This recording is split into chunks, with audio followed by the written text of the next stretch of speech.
الرحمن الرحيم نحمده ونصلي ونسلم على رسوله الكريم أما بعد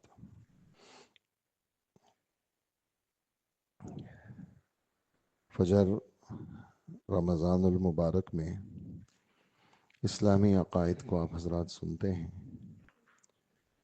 ہمارے پاس اور دنیا کے تمام مسلمانوں کے پاس جو سب سے قیمتی دولت ہے وہ ایمان کی دولت ہے، اور اس کے قیمتی ہونے کا اندازہ اس جملے سے لگا سکتے ہیں کہ اس وقت بھی دنیا کے اندر ہزاروں نہیں، لاکھوں نہیں، کروڑوں نہیں، اربوں لوگ کفر کے ساتھ ہیں،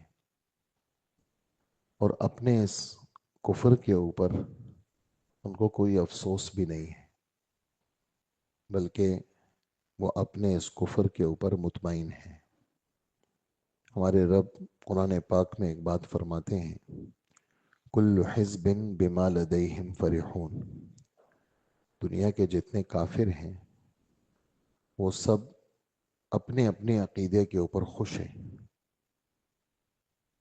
کتنے سارے ایسے ہیں جو اللہ پاک کے وجود کے بھی قائل نہیں ہیں. وہ کہتے ہیں دنیا خود بخود وجود میں آ گئی. اور کتنے سارے ایسے ہیں جو غیروں کی عبادت کرتے ہیں. کسی نے ہاتھی کو اپنا معبود بنایا ہے، کوئی پہاڑ کو پوجتا ہے، کوئی درخت کو پوجتا ہے، کوئی سورج کے سامنے سجدہ کرتا ہے، کوئی آگ کو پوجتا ہے، اور کتنے سارے ایسے ہیں جو بتوں کو سجدہ کرتے ہیں. کوئی چھوٹے بت کو مانتا ہے، کوئی بڑے بت کو مانتا ہے. تو اس لیے اللہ پاک کا فضل ہے کہ ہم جتنے بھی اس محفل میں اس وقت شریک ہیں ہم سب مسلمان ہیں، اور اللہ کا فضل ہے مسلمانوں میں بھی قسمیں ہیں. کتنے سارے شرکت کے قائل ہیں، کتنے سارے دن میں کتنوں کو سجدہ کرتے ہیں. تو سجدے کا حق اور ذبح کا حق اور خرچ کا حق وہ اللہ کے سوا کسی کو بھی نہیں ہے. اور ایک جگہ نہیں، قرآن پاک بھرا پڑا ہے جس میں یہ بات بار بار ہے کہ معبود صرف ایک ہے. جس کے نام پہ جانور ذبح ہو وہ صرف ایک ہے. جس کو سجدہ کیا جائے وہ صرف ایک ہے. جس کے نام پہ بھوکا رہا جائے وہ صرف ایک ہے. جس کے نام پہ مال خرچ کیا جائے وہ صرف ایک ہے. جس کے گھر کا طواف کیا جائے وہ صرف ایک ہے.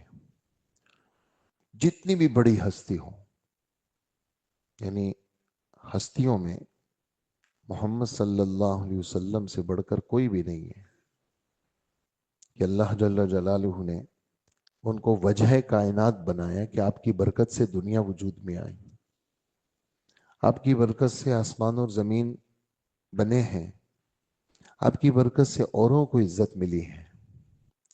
لیکن وہ بھی اپنا معبود اللہ کو مانتے ہیں کہ معبود ایک ہی ہے، اور اس میں کوئی شک بھی نہیں ہے.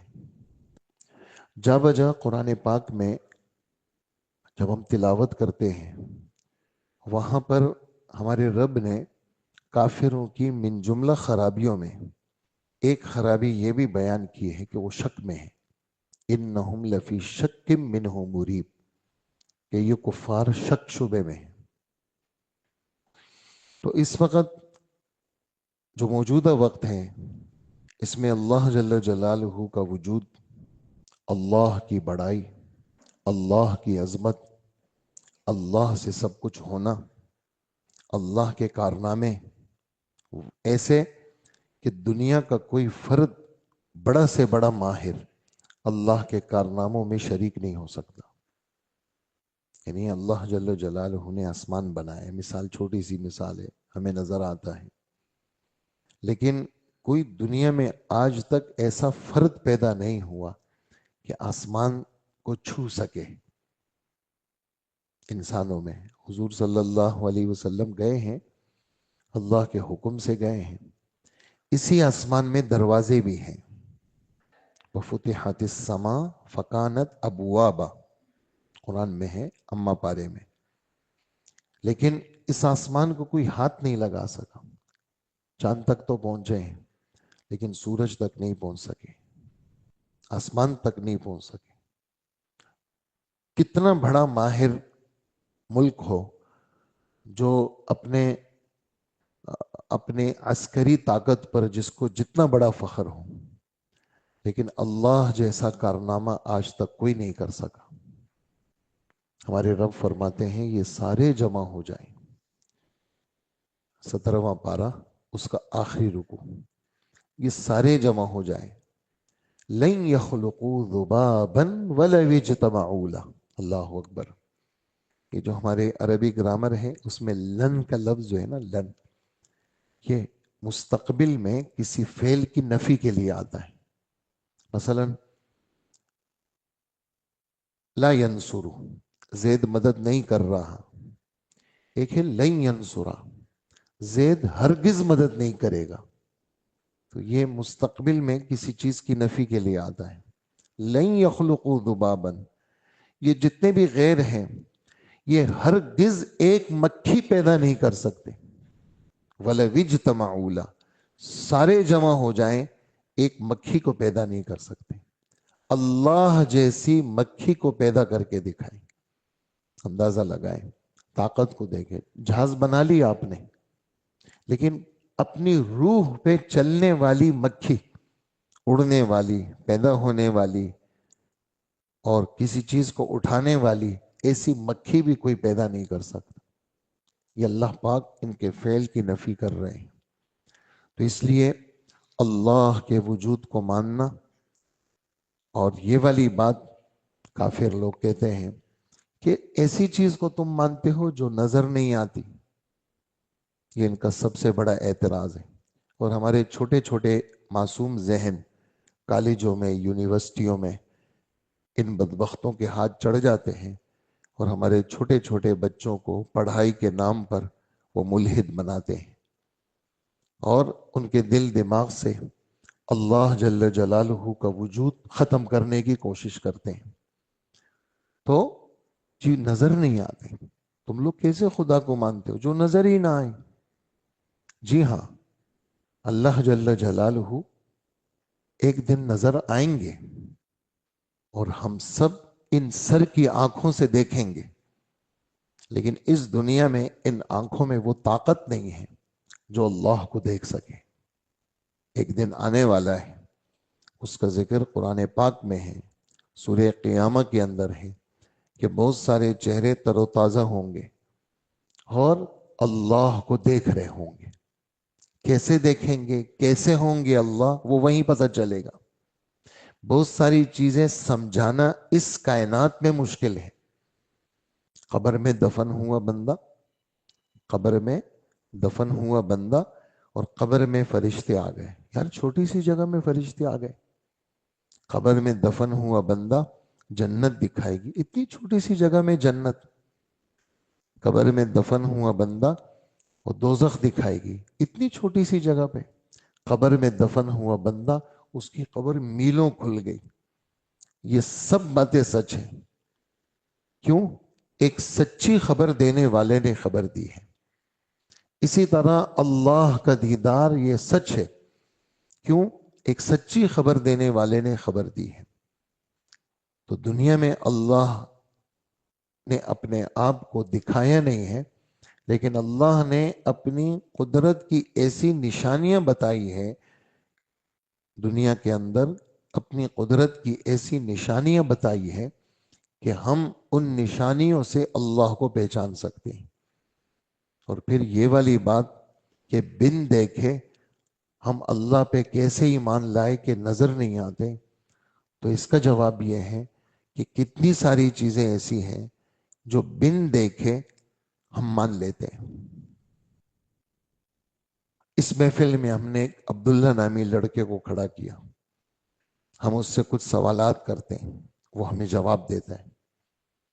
ایک سوال کیا تو اس نے جواب دیا، دوسرا کیا تو اس نے جواب دیا، تو ہم سب کہیں گے یار بڑا عقل مند لڑکا ہے، یار عقل اس عبداللہ کے اندر ہے، تو ذرا تھوڑا سا یہ عقل کھول کے ہمیں اس کی شکل دکھا تو دو.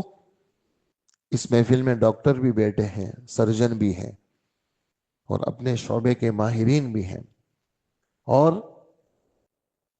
اپنی طالب علمی کے زمانے سے لے کر کے اب تک کتنے سارے آپریشن یہ سرجن کرتے ہیں، اور سر کو بھی کھولتے ہیں اور پیٹ کو بھی کھولتے ہیں اور جگہ جگہ جگہوں کو کھولتے ہیں، لیکن آج تک وہ عقل کو کھول کر کے دکھا نہ سکے کہ یہ عقل ہے.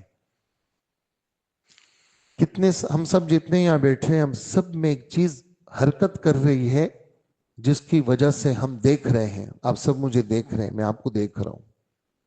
وہ چیز جو اندر ہماری کار فرما ہے اس کو روح کہتے ہیں. 15ویں پارے میں غیروں نے ہمارے نبی سے پوچھا روح کیا ہے، تو چونکہ اس دنیا میں روح کی حقیقت پہچاننا آسان نہیں ہے، تو سادہ سا جواب دیا قیامت تک کے لوگوں کے لیے کیا، کہ روح یہ تو اللہ کا حکم ہے بس. اور آگے پوری انسانیت سے علم کی نفی کر دی کہ تمہیں جو کچھ سمجھ ملی ہے وہ بہت تھوڑی ہے، اور جو ملا ہے تمہیں سمجھ سے وہ ہمارا فضل ہے، اور اگر ہم چاہیں تو جو تمہیں سمجھ ملی ہے نا وہ بھی چھین سکتے ہیں ہم. بس اتنا سمجھو کہ روح اللہ کا حکم ہے، لیکن روح ہمیں نظر نہیں آتی، عقل ہمیں نظر نہیں آتی. کتنے سارے ڈاکٹر ہیں جو پورے بدن کو چیر لیتے ہیں، روح کی شکل نہیں دکھا سکتے، اور جب روح نکلتی ہے تو کوئی مائی کا لال نہیں بتا سکتا کہ اس بندے کی روح یوں چلی گئی، اور بندہ مر جاتا ہے. تو اس لیے کائنات میں بہت ساری چیزیں جو ہمیں نظر نہیں آتی، لیکن ہم اس کے وجود کو ماننے پر مجبور ہیں. ایسے ہی اور اندھا دھن نہیں مانتے، نشانی ہے ہمارے پاس. کیا نشانی ہے؟ ہم سب زندہ ہیں، بیٹھے ہوئے ہیں، ابھی دعا ہو جائے گی ہم چلے جائیں گے، پھر ہم اپنے گھروں پہ ہوں گے، کام پہ جائیں گے. یہ نقل و حرکت یہ روح کی وجہ سے ہے. اور یہ ہماری سوجھ بوجھ، اس وقت ہم اٹھیں گے تو چپل کے پاس جائیں گے، چپل اٹھائیں گے پھر رکھیں گے، یہ والی چیزیں ہمیں عقل دکھاتی ہے. ورنہ اگر عقل نہ ہو، جیسے کبھی کبھار بیمار ہو جاتا ہے تو آدمی کو سٹاپ لگ جاتا ہے سوچنے پہ، اچھا ابھی مجھے کیا کرنا ہے، پھر وہ سوچتا ہے تو پھر وہ آگے بڑھتا ہے، اچھا پھر کیا کرنا ہے.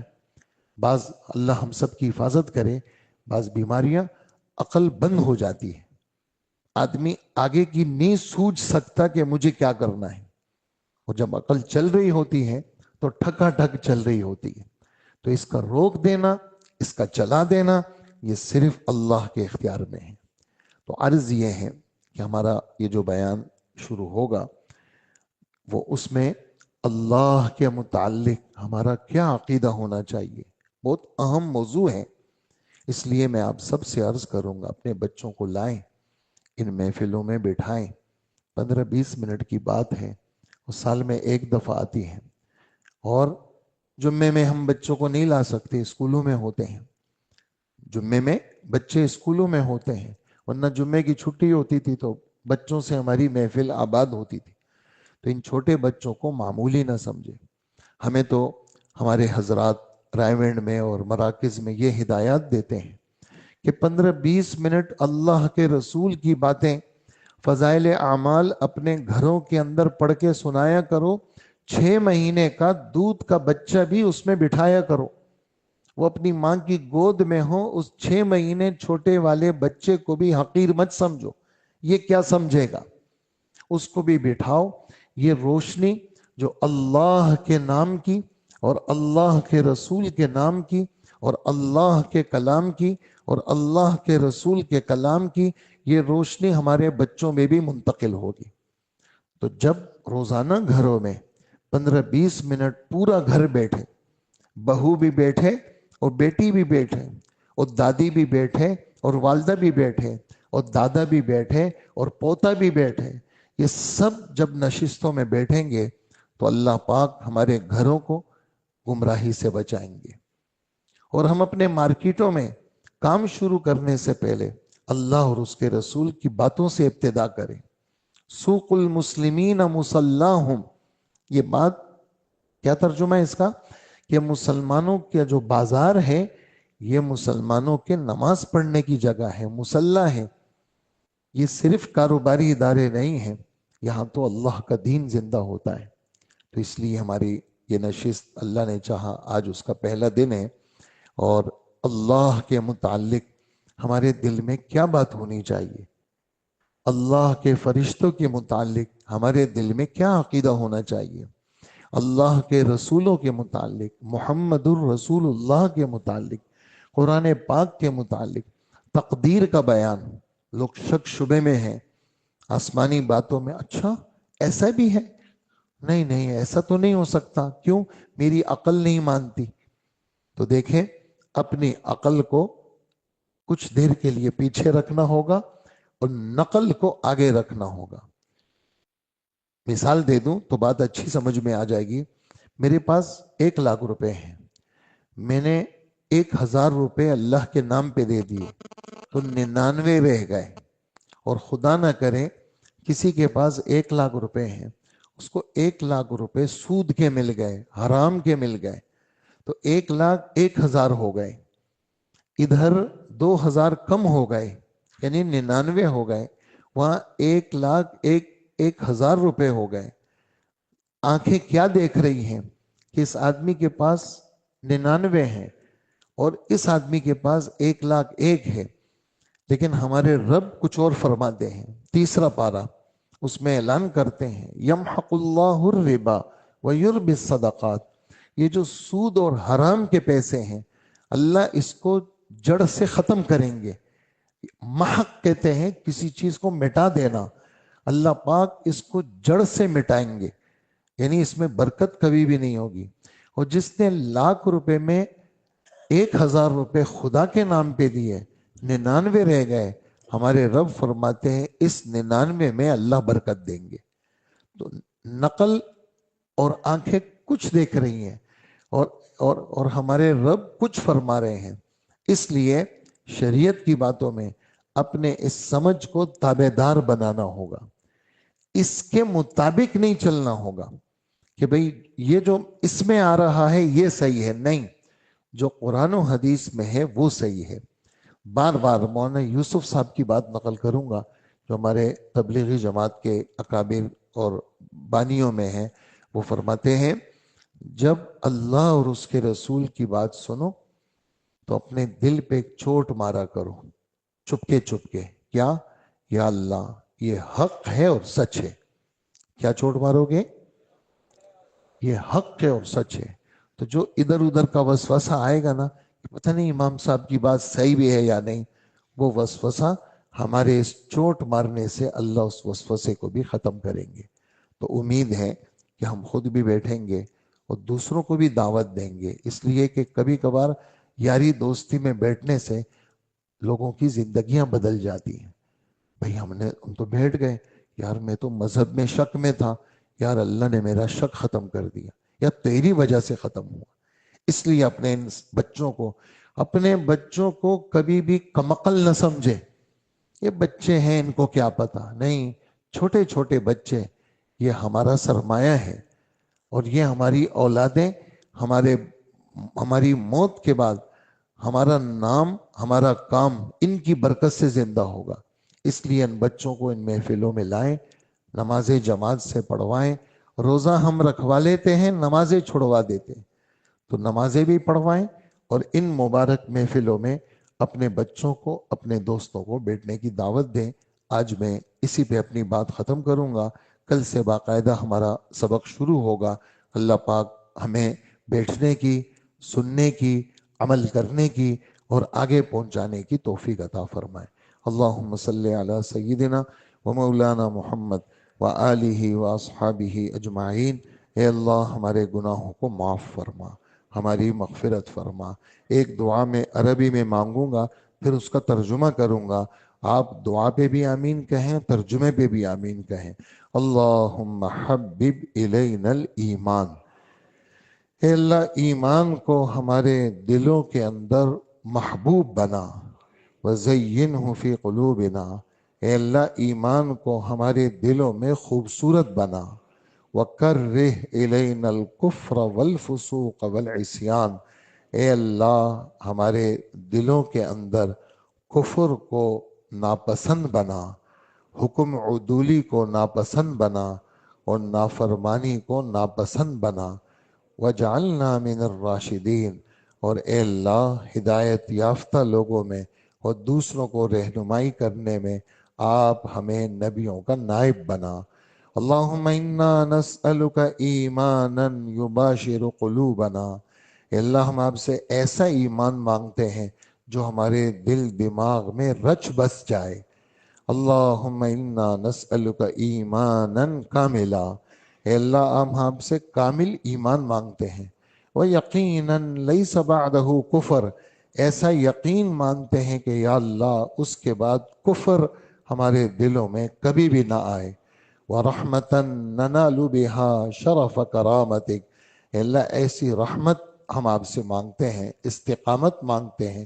یہاں رحمت کا ترجمہ استقامت کریں گے کہ ہم آپ کے اعزاز کی برکتیں اس دنیا میں بھی ہم حاصل کریں اور آخرت میں بھی ہم حاصل کریں۔ اللہم انا نسألک ایمانا کاملا ویقینا صادقا، اے اللہ کامل ایمان ہمیں عطا فرما اور سچا سچا یقین ہمیں عطا فرما، سچا سچا یقین عطا فرما، حتی نعلم انہ لا یصیبنا الا ما کتبت لنا، یہاں تک کہ ہمارے دلوں میں یہ بات آ جائے کہ جو بھی تکلیف یا راحت ملے گی وہ تبھی ہوگی جو آپ نے ہماری قسمت میں لکھی ہے۔ اے اللہ کامل یقین اور کامل ایمان پر ہمارا خاتمہ ہمیں نصیب فرما۔ اور اے اللہ آج پہلا دن ہے، جس طرح آپ لے کے آئے آخری دن بھی اسی طرح بولنے کی، سننے کی، سمجھنے کی ہمیں توفیق عطا فرما، اور اپنے بچوں کو، اپنے دوستوں کو اس محفل میں شرکت کی دعوت دینے والا بنا، ہماری دعاؤں کو قبول فرما۔ وصلی اللہ وسلم علی حبیبنا محمد وآلہ واصحابہ و امتہ اجمعین، آمین برحمتک یا ارحم الراحمین۔